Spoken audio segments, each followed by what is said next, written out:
Assalamualaikum warahmatullahi wabarakatuh. Ini adalah catatan hasil baca saya. Yang pertama ada UTS. Lalu ini akal dan hati pada zaman modern. Penulis filsafat tidak menggunakan istilah sofisme pada filsafat modern, akan tetapi menggunakan istilah skeptisisme. Nah, di sini kalau memakai istilah sofisme itu ada dua alasan. Karena sesungguhnya tidak ada perbedaan yang esensial antara sofisme dan skeptisisme, sekurang-kurangnya dalam akibat pemikiran itu. Yang kedua, agar lebih mudah mengikuti alur sistem yang dikemukakan dalam tulisan. Lalu sofisme pertama ialah suasana pemikiran yang dihadapi oleh Socrates. Lalu tentang argumen abad pencerahan ketika akal telah digunakan untuk materialisme, Berkeley telah mengarang suatu jawaban yang menyatakan bahwa materi itu tidak ada. Akan tetapi Hume menyatakan bahwa dengan cara yang sama, jiwa atau mind juga tidak ada. Lalu ada beberapa pemikiran. Yang pertama ada Renaissance, yang dalam bahasa Latin Rei plus Nace artinya lahir kembali.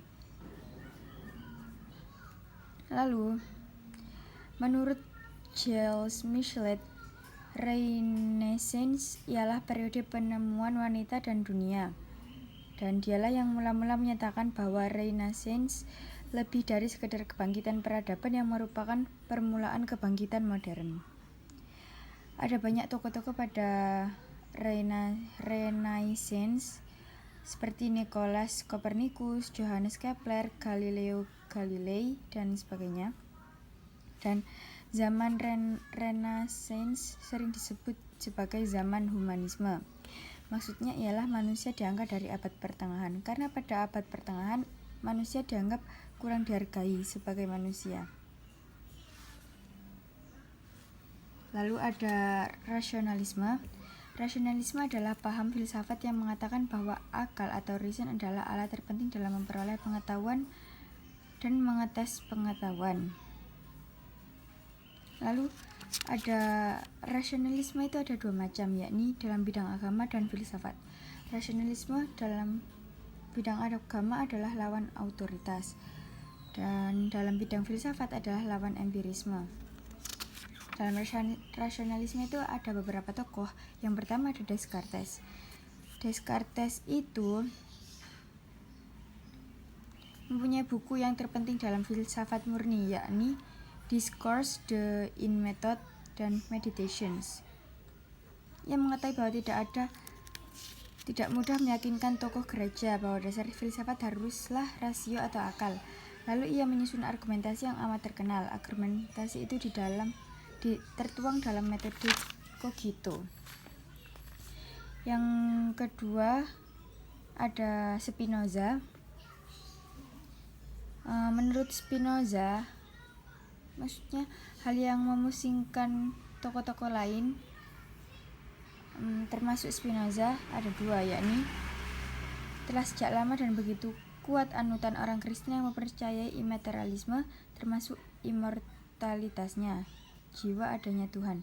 Ini membingungkan karena sejak lama orang Yunani beranggapan bahwa yang ada hanyalah bahan materi. Lalu yang kedua, dengan adanya kemajuan sains, sudah umum adanya anggapan bahwa alam semesta ini adalah sebuah mesin raksasa, mungkin diciptakan oleh Tuhan. Tetapi ternyata dalam kasus-kasus tertentu mekanismenya itu tidak dikoordinasi dan diperhitungkan. Selanjutnya ada Leibniz. Pusat metafisika Leibniz adalah ide tentang substansi yang dikembangkan dalam konsep monad. Metafisika Leibniz sama memusatkan perhatian pada substansi. Bagi Spinoza, alam semesta ini mekanistis dan keseluruhannya bergantung pada sebab, sementara substansi pada Leibniz adalah hidup dan setiap sesuatu terjadi untuk suatu tujuan. Lalu pemikiran selanjutnya ada idealisme objektif, yang berarti doktrin yang mengajarkan bahwa hakikat dunia fisik hanya dapat dipahami dalam kebergantungannya pada jiwa atau mind dan spirit atau roh. Lalu tokoh-tokohnya ada Fichte. Dan menurut Fichte, dasar realitas adalah kemauan. Kemauan inilah thing in itself-nya manusia. Filsafat menurut Fichte haruslah dideduksi dari suatu prinsip. Prinsip yang dimaksud ada di dalam etika, bukan teori, melainkan prakteklah yang menjadi pusat yang di sekitarnya kehidupan diatur. Tokoh selanjutnya ada Schelling. Schelling mula-mula berusaha menggambarkan jalan yang dilalui intelek dalam proses mengetahui semacam epistemologi. Yang selanjutnya ada Hegel.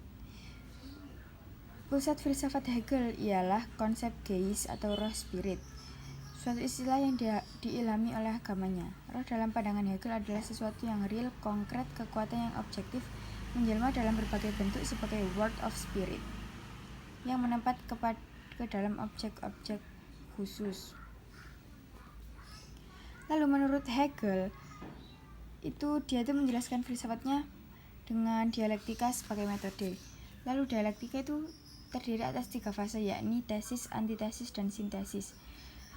Pemikiran selanjutnya idealisme teis.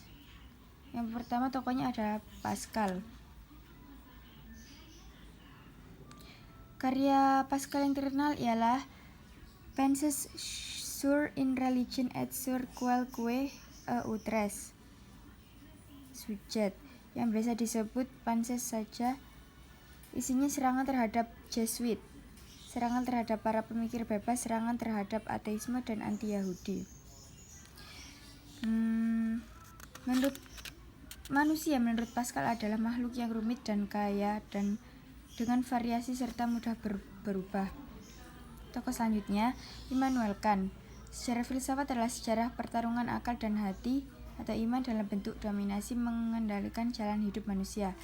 Situasi pemikiran dihadapi oleh Kant sekalipun sama dengan situasi pemikiran dihadapi oleh Socrates pada esensinya, benar-benar sudah mencapai titik kritis. Lalu ada empirisme. Empirisisme adalah suatu doktrin filsafat yang menekankan peranan pengalaman dan dalam memperoleh pengetahuan serta pengetahuan itu sendiri dan mengecilkan peranan akal. Filsafat empirisme tentang teori makna amat berdekatan dengan aliran positivisme logis dan filsafat Ludwig. Akan tetapi teori makna dan empirisisme selalu harus dipahami lewat penafsiran pengalaman. Tokohnya ada John Locke. Filsafat Locke dapat dikatakan anti-metafisika. Ia menerima keraguan-keraguan sementara yang diajarkan oleh Descartes, tetapi ia menolak intuisi yang digunakan oleh Descartes. Lalu ada David Hume. Buku Hume, Treatise of Human Nature, ditulisnya tatkala ia masih muda. Dan Hume mengajukan 3 argumen.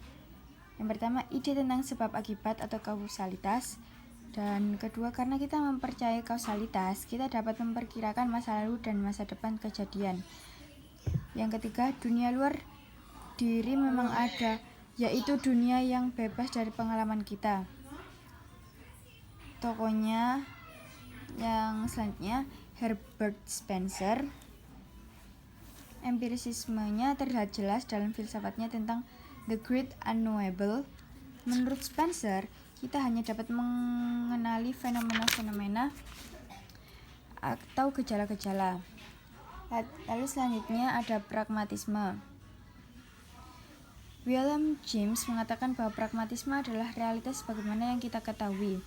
Istilah pragmatisme lebih banyak berarti sebagai metode untuk memperjelas suatu konsep ketimbang.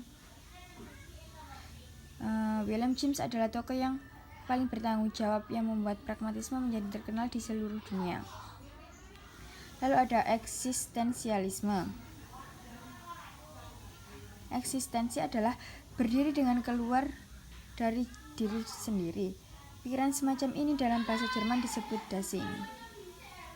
Eksistensialisme menyatakan bahwa cara berada manusia dan benda lain tidaklah sama. Tokohnya yaitu ada Søren Kierkegaard. Menurutnya, filsafat tidak merupakan suatu sistem tetapi suatu pengekspresian eksistensi individual. Lalu selanjutnya ada Jean-Paul Sartre. Filsafat eksistensialisme membicarakan cara berada di dunia ini, terutama cara berada manusia.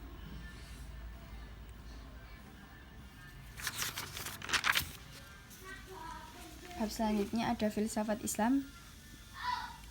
Terdapat dua macam pemikiran filsafat tentang kedudukan manusia. Yang pertama, para ahli Islam berusaha menyusun sebuah sistem yang disesuaikan dengan ajaran Islam. Yang kedua, para ulama menggunakan metode rasional dalam menyelesaikan soal-soal ketauhidan. Nah, timbulnya aliran pemikiran filsafat itu didorong oleh beberapa perbedaan. Yang pertama, persoalan tentang zat Tuhan yang tidak dapat diraba, dirasa, dan dipikirkan. Perbedaan cara berpikir, perbedaan orientasi dan tujuan hidup, perasaan asabiah, keyakinan yang buta atas dasar suatu pendirian walaupun diyakini tidak benar lagi. Lalu pembagian aliran pemikiran filsafat Islam ada 4, yakni periode Mu'tazilah, filsafat pertama, Kalam Asy'ari, dan filsafat kedua. Seperti ini. Lalu bab selanjutnya ada keseimbangan indera, akal, dan hati. Nah, sejarah telah memperlihatkan sekurang-kurangnya dua hal. Logika dapat bentrokan dengan logika, dan logika bebas menghasilkan kehidupan tanpa pegangan yang pasti. Secara umum, manusia memperoleh pengetahuan dari 3 jalan. Yang pertama, potensi jasmani yang berupa indera. Potensi ini dapat digunakan untuk memperoleh pengetahuan empiris. Potensi akal. Potensi ini digunakan tatkala ingin memperoleh pengetahuan tentang objek yang tidak dapat diindera atau tidak empiris, tetapi dapat dipikirkan secara logis. Yang ketiga, potensi hati atau suara hati. Dalam filsafat Kant, potensi ini disebut kategori imperatif atau moral yang absolut. Yang terakhir ada akal dan hati pada zaman pasca modern. Tokoh-tokoh besar filsafat pasca modern cukup banyak. Dan kritik filsafat pasca modern terhadap filsafat modern terungkap dalam istilah dekonstruksi seperti yang digunakan oleh para tokoh filsafat pasca modern. Nah, yang dikonstruksikan itu ialah rasionalisme. Tokoh pertama filsafat pasca modern adalah Nietzsche. Dan isi filsafat zaman pasca modern itu banyak, tetapi ada yang paling penting. Filsafat pasca modern tidak puas terhadap rasionalisme, karena itu rasionalisme harus dekonstruksi dan harus didekonstruksi filsafat baru. Sekian catatan hasil baca dari saya, kurang lebihnya saya mohon maaf. Wassalamualaikum warahmatullahi wabarakatuh.